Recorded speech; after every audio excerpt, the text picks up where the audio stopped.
오늘이 우리가 종려주일인데요. 예수님께서 예루살렘에 들어가시던 날입니다. 생각을 해보니까 예수님께서 예루살렘에 들어가시던 날은 그 도시의 열광의 도가니였을 것 같아요. 나뭇가지를 흔들던 사람들이 있었고 호산나 다윗의 자손을 찬송하라는 그런 소리들이 있었기 때문입니다. 로마의 압제로부터 자신들을 구해 줄 수 있는 왕이 도착했다고 이렇게 믿고 있는 사람들이 수없이 많았기 때문이지요. 그런데 여러분, 이런 함성과 열광의 도가니가 일주일 만에 달라져 버렸습니다.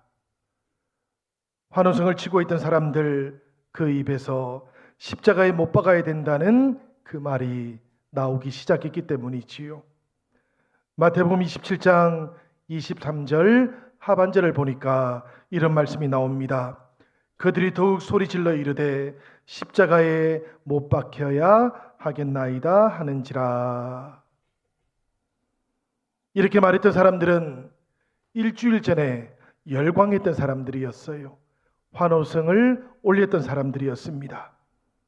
그런데 지금은 정반대로 이야기를 하고 있는 것이지요.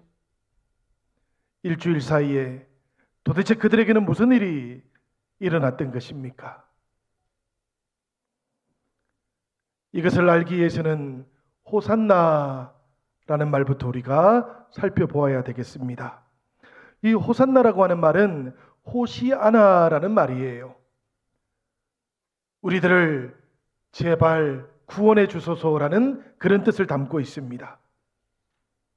그러니까 이 말은 단순한 찬양이 아닌 것이지요. 요즘 우리가 찬양 속에서 호산나라는 말을 많이 만나기는 하지만 그래도 호산나는 하나님의 구원을 바라는 간절한 기도였던 겁니다. 통곡에 가까운 기도였다 그래요. 구약 성경 속에 보면 이 호산나라는 말이 사용된 여러 가지 사례들이 나오는데요. 그 중에서도 오늘은 히스기야 왕 시절의 호산나 기도를 한번 살펴보려고 합니다. 열왕기하 19장 19절에 나오는 말씀인데요. 그 당시에는 아수르의 왕이었던 산헤립이 북이스라엘을 멸망시키고 남유다도 쳐들어왔어요. 그리고는 하나님의 이름까지도 모욕하고 조롱을 하고 있었습니다. 이 모습을 바라보고 있던 유다 백성들, 그 마음이 절망에 사로잡히게 되었던 것이지요. 바로 그때 히스기야 왕이 자신의 옷을 찢으면서 성전으로 올라갔던 겁니다.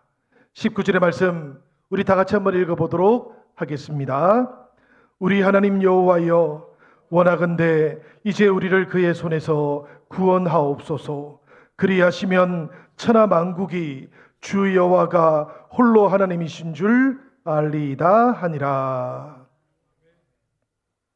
이 기도 속에 이제 우리를 그의 손에서 구원하옵소서라는 부분이 나오는데요.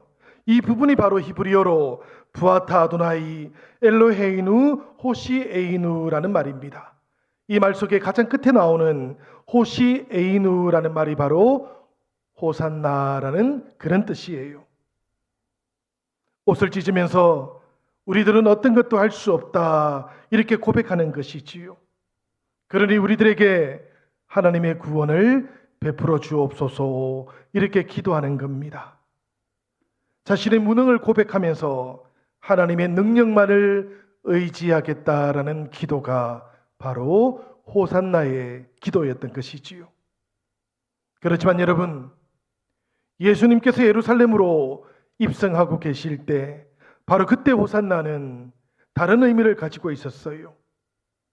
민족적이고 정치적인 기대를 실현할 수 있는 도구로 사용되고 있었던 겁니다. 예루살렘의 주민들은 로마의 압제로부터 자신들을 구원해 줄 수 있는 강한 왕을 기다리고 있었어요.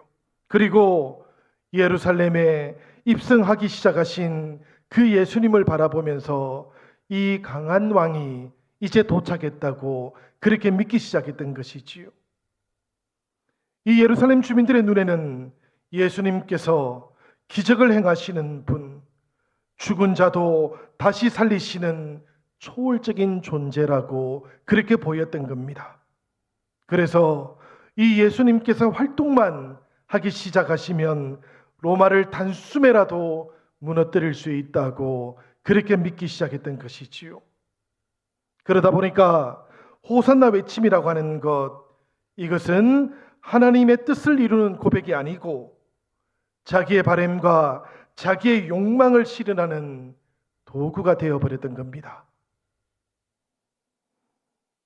2000년 전 예루살렘 주민들의 모습이기는 한데요, 생각을 해보니까 이 시대를 살아가고 있는 우리들에게서도 이런 모습들이 때로는 나타나기도 하는 것 같습니다.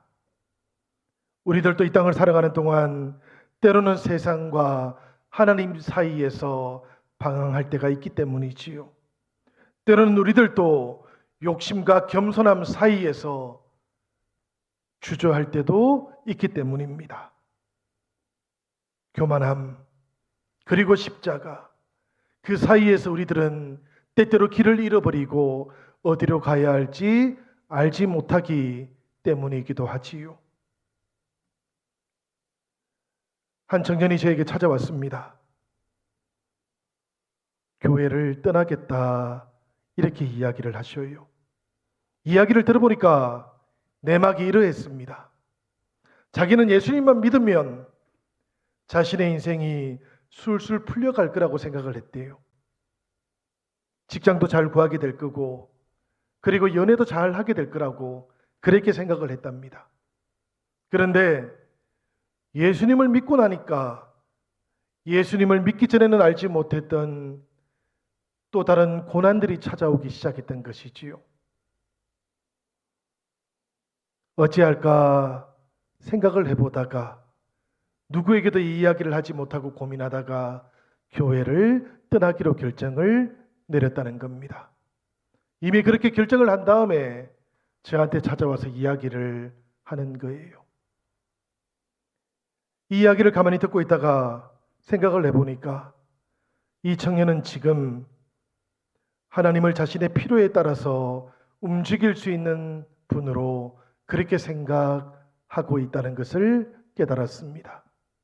언제라도 필요하기만 하면 사용할 수 있는 분, 이런 분이 하나님이라고 그렇게 생각을 하고 있었던 것이지요. 하나님을 믿기는 했는데요, 한 번도 자신을 하나님께 헌신해 보려고는 하지 않았던 겁니다. 하나님과 자신의 사이, 그 중심의 변화라는 것을 알지 못했던 거예요. 여러분, 우리가 주님을 주인으로 모시고 살아가면 우리들의 믿음과 인생 가운데에는 중심이 달라지는 변화를 겪게 되어 있습니다. 나는 죽고 그리스도 예수로만 살아가는 이 신앙의 모습들과 결단들이 나타나기 때문인 것이지요. 그런데 이 청년을 보니까 한 번도 이 중심의 변화들을 겪어보지를 아니했던 겁니다. 믿음의 ABC가 아직까지 형성되지도 못했던 것이지요. 성경이 말씀하고 있는 그 믿음을 시작도 해보지를 않았던 겁니다. 그래서 몇 주를 만났어요.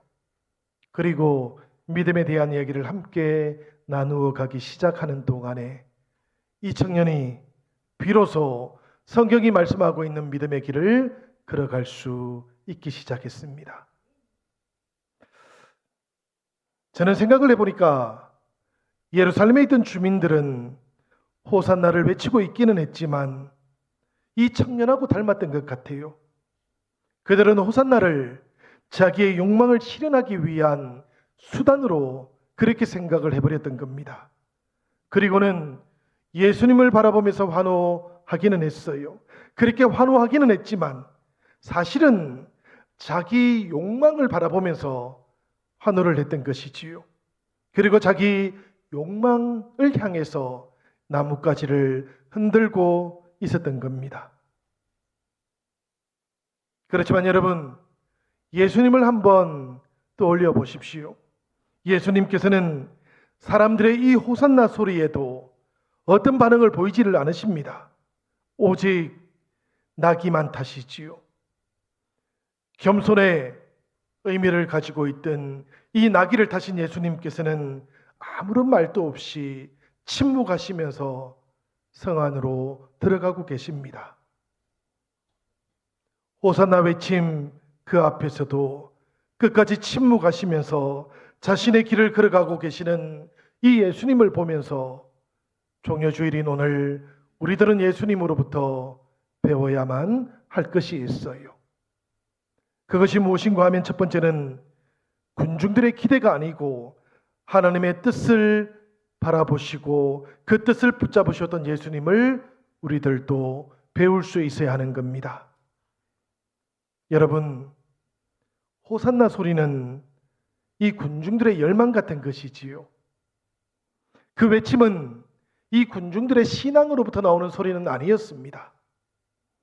그들의 감정으로부터 분출되어 나왔던 소리들이었어요.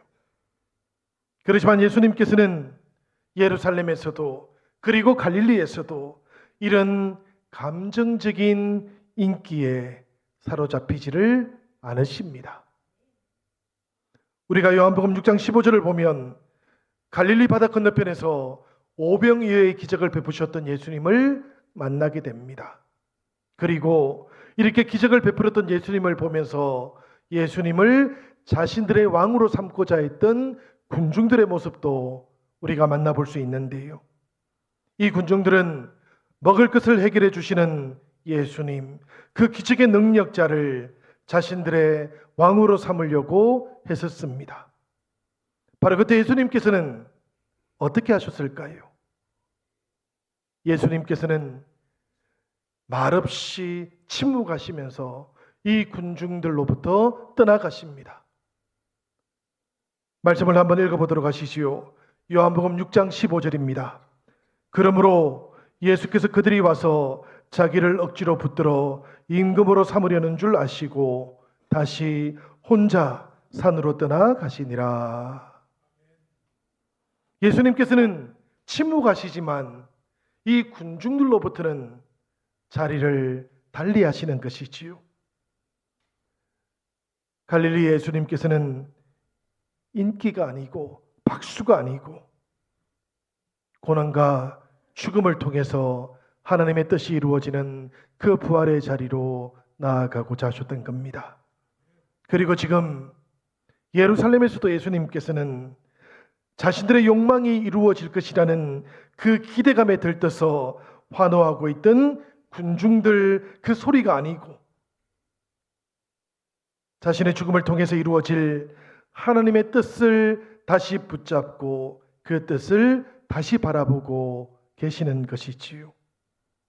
그래서 주님께서는 세상과 우리를 위한 제물이 되어 주시는 길, 그 십자가의 길을 말없이 걸어가고 계시는 겁니다. 때때로 여러분, 우리들은 사람들의 인정과 칭찬에 흔들려 버린다는 것을 부인할 수가 없습니다. 예수님께서는 어떠하십니까? 예수님께서는 세상과 우리를 살리시기 위한 하나님의 뜻과 온전하게 하나가 되어 주셨지요. 종려주일을 맞이한 오늘 이 예수님의 모습을 우리가 마음속에 잘 새길 수 있기를 바랍니다. 호산나 외침과 십자가 사이 우리에게 허락되어 있는 믿음의 길, 이 믿음의 길을 통해서 우리들 모두가 우리 주님을 더욱더 닮아갈 수 있기를 축복합니다. 여러분, 이렇게 예루살렘으로 들어오셨던 예수님께서는 그 다음에 우리들에게 어떤 모습을 또 보여줍니까? 누가복음 19장 41절과 42절의 말씀을 보니까 예수님께서는 이 예루살렘의 주민들을 보시면서 슬퍼하셨고 울고 계셔요. 41절 42절 말씀 제가 읽어봅니다. 가까이 오사 성을 보시고 우시며 이르시되 너는 오늘 평화에 관한 일을 알았더라면 좋을 뻔하였거니와 지금 내 눈에 숨겨졌도다. 예수님께서는 군중들의 환호 소리에 기뻐하지도 흥분하지도 아니하시고 오히려 그들의 영적인 무지 앞에서 슬퍼하십니다. 그리고 그 영적인 무지 때문에 울고 계시는 것이지요. 여러분, 이것이 바로 우리가 배워야만 하는 두 번째 교훈입니다. 예수님께서는 침묵으로 그 길을 걸어가고 계셨지만 그 길은 세상을 향하신 우리 주님의 연민의 길이었고 그 땅을 걱정하고 계시는 우리 주님의 긍휼히 여기시는 길이었기 때문이에요. 영신가족 여러분, 우리 그리스도인들은 세상을 향해서 보내심을 받은 사람들입니다. 주님께서는 우리들에게 복음을 허락해 주셨고 이 복음을 들고 세상 속으로 나아가라고 말씀하셨지요. 그렇게 우리들은 세상을 위해서 복음을 전하면서 기도하는 사람들입니다. 하나님을 잊어버리고 결과적으로는 하나님을 잃어버린 사람들을 위해서 눈물을 흘릴 수 있는 사람들이 있다고 한다면 여러분, 그 사람이 바로 우리 그리스도인들이라는 것을 기억하시길 바라요. 저는 여러분, 대신방을 준비하고 또 대신방을 진행하는 동안에 우리의 자녀들을 위해서 기도하고 있습니다. 우리 산부 예배 나오시는 우리 젊은 분들, 우리 젊은 부부들의 자녀들을 위해서도 기도하지만요, 특별히 우리 어르신들의 자녀들을 위해서 기도합니다. 제가 신방을 가면 종종 듣는 이야기들이 있거든요. 사실은 종종 듣는 게 아닙니다. 거의 매번 듣습니다. 무슨 이야기인가 하면 고등학교 때까지는 잘 나왔는데 그 뒤에는 말을 안 들어요. 그 뒤에는 안 나와요. 이런 이야기를 자꾸 듣는 거예요. 사실이기는 한데요.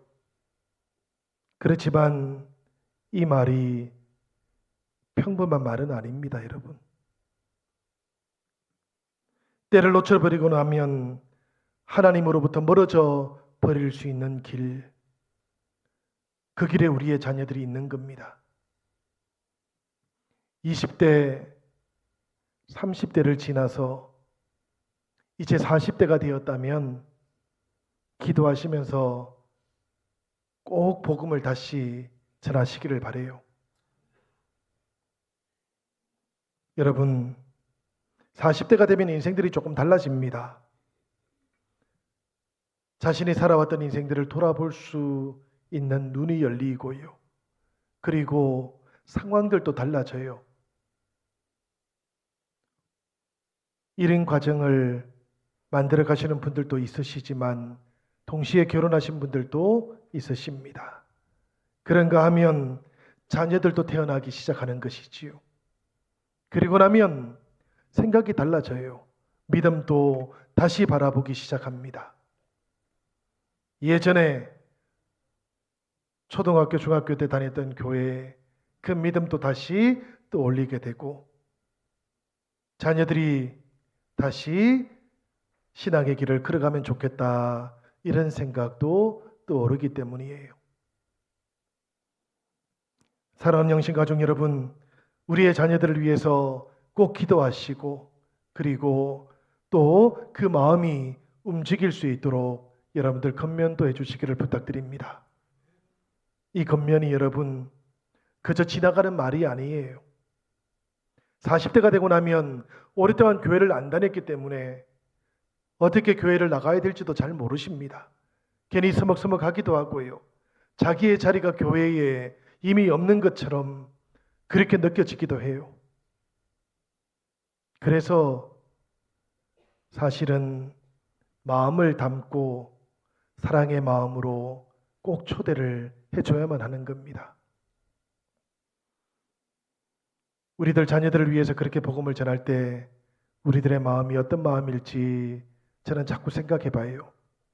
그 마음이 바로 예수님께서 예루살렘에 들어가셨다가 그 예루살렘의 주민들을 보시고 슬퍼하고 또 우셨던 그 마음이 아닐까, 저는 그런 생각도 듭니다. 통곡하는 마음이지요. 슬퍼하는 마음인 거예요. 사실은 신방을 가서 듣게 되는 그 이야기들, 고등학교 때까지는 잘 다녔는데 라는 그 말 속에도 그 뒤에는 보면 슬픔들이 깃들어 있습니다. 그렇지만 여러분, 주님을 신뢰하시기를 바라요. 성령님을 의지하시기를 바랍니다. 그리고 복음을 꼭 전하시기를 바라요.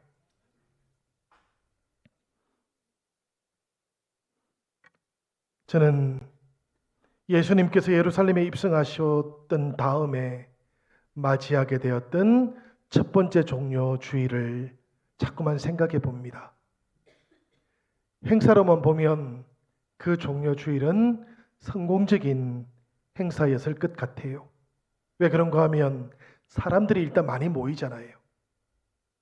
우리가 조금 전에 장로님도 강구하시지만 정교인 수련회 가는데 가장 첫 번째로 마음에 두고 있는 것은 사람들이, 성도님들이 많이 모이는 것이거든요.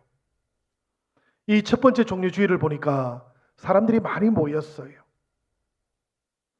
그 다음에는 보니까 종려나무 가지를 흔듭니다. 환호하기도 해요. 사람들이 자신의 겉옷을 깔아가지고 왕의 행차를 맞이하고 있기도 합니다. 어떻습니까, 여러분? 이 정도면 종려주일이 성공적이지 않습니까? 그런데 그 모든 환영의 끝에 예수님께서는 어디에 도착을 하십니까? 왕의 자리, 그 왕자에 앉는 것이 아니고 예수님께서는 골고다로 가셨습니다.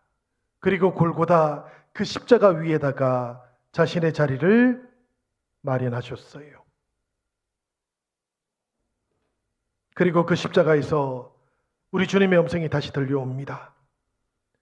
아무든지 나를 따라오려거든 자기를 부인하고 자기 십자가를 지고 나를 따를 것이니라. 이 음성은 여러분, 우리가 예수님을 나의 주님으로 영접할 때 결단해야만 했던 음성이기도 했습니다. 그렇지만 동시에 매일매일을 살아가는 우리들이 새롭게 결단을 해야 되는 음성이기도 하지요. 왜 그런가 하면 우리는 매일매일 여전히 사람들이 외치고 있는 호산나 소리와 우리 주님께서 걸어가셨던 그 십자가의 길, 그 사이에 있기 때문입니다. 한쪽에는 열광이 있습니다. 다른 한쪽에는 희생이 있어요. 한쪽에는 기대가 있고 또 다른 한쪽에는 순종이 있습니다. 한쪽에는 내가 있고 다른 한쪽에는 우리 주님께서 계십니다. 성도 여러분, 이 종려주일에는 내가 중심이 아니고 우리 주님께서 내 인생의 중심이 되는 그런 한 주간이 될 수 있기를 기원합니다. 우리가 그렇게 믿음으로 주님과 함께 걸어가기 시작할 때 이 고난 주간은 부활의 아름다운 새벽과 만나게 되어 있기 때문이에요. 성도 여러분, 주님께서 우리 삶의 중심이 된다는 것은 우리 삶의 중심 가운데 예배가 자리하고 있다라는 그런 뜻입니다. 물리적으로는 여러분, 우리가 일주일에 예배를 얼마나 드립니까? 어떤 분들은 주일 예배 한 번만 드릴 수도 있고요. 어떤 분들은 수요일도 드리고 어떤 분들은 금요일도 드리고 또 어떤 분들은 새벽에도 드리겠지요.